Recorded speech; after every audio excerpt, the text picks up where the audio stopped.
சத்துரு சோதித்திட தேவ உத்தரவுடன் வருவார். சத்துரு சோதித்திட இயேசுவே உத்தரவுடன் வருவார். கர்த்தராகிய தேவன் சொல்லுகிறார், தேசத்திற்கு நீ ஒரு பிரமிப்பாய் மாறுவாய். ஆமென், ஆமென். கடன் கடன் கடன் கடன் என்று வீட்டில் அவ்வளவு கடன் பிரச்சனை, கஷ்டங்கள்.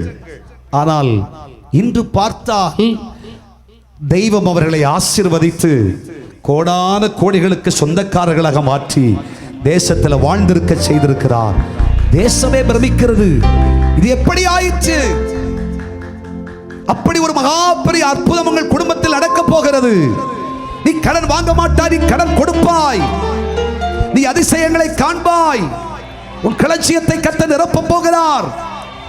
ஒரு சம்பளம் கூட வாழ்க்கையில உருப்படியா இல்லையேன்னு சொல்றீங்க, கர்த்தர் சொல்கிறார் போதும் போதும் போதும் போதும் என்று சொல்லும் அளவிற்கு உங்கள் குடும்பத்தில் களஞ்சியம் நிரம்பி இருக்கும்படி நன்மைகளால் உங்களை நிரப்புவேன், ஆசீர்வாதங்களை தருவேன். பசியையும் பட்டினியையும் கஷ்டத்தையும் அனுபவித்துக் கொண்டு துக்கத்தை அனுபவிக்கிற தேவனுடைய பிள்ளையே, கர்த்தருடைய ஆவியான ஒரு வாக்கு கொடுக்கிறார். இன்றே உலகம் பிரமிக்கத்தக்கதாக உன் வீட்டை ஆசீர்வதித்து உன் வீட்டிலே நன்மையை உருவாக செய்து உன் கூடாரத்தில் சமாதானத்தை தந்து உன் கூடாரத்தில் நிறைவாய் நன்மை தங்கி இருக்கும்படி உன் பாத்திரத்தை நன்மையால் நிரப்புவே.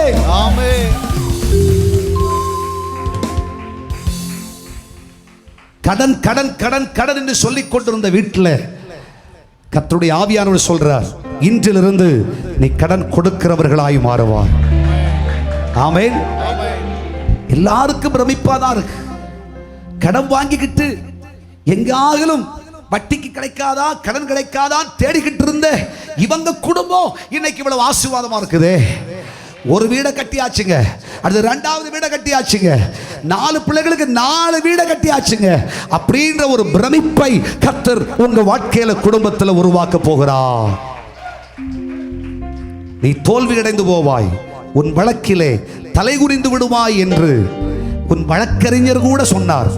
ஆனா கர்த்தர் சொல்றார், இல்ல, உன் வழக்கில் நீ வெற்றி பெறுவாய், நீ வழக்கில் ஜெயம் பெற்று நீ அற்புதத்தை இப்பொழுதே அனுபவிப்பாய் என்று கர்த்தர் சொல்லுகிறார்.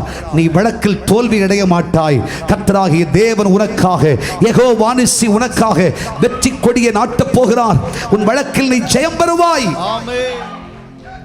வழக்கறிஞரே சொல்றார், எப்படித்தான் இந்த கேஸ் ஜெயிச்சனே தெரியாது. அல்லேலூயா சொல்லுங்க. சொல்ல போறார். கர்த்தராகிய தேவன் பிரமிப்பை உருவாக்கும் நாட்களை கர்த்தர் நமக்கு முன் வைத்திருக்கிறார். சத்துரு சோதித்திட தேவ உத்தரவுடன் வருவார். சத்துரு சோதித்திட இயேசுவே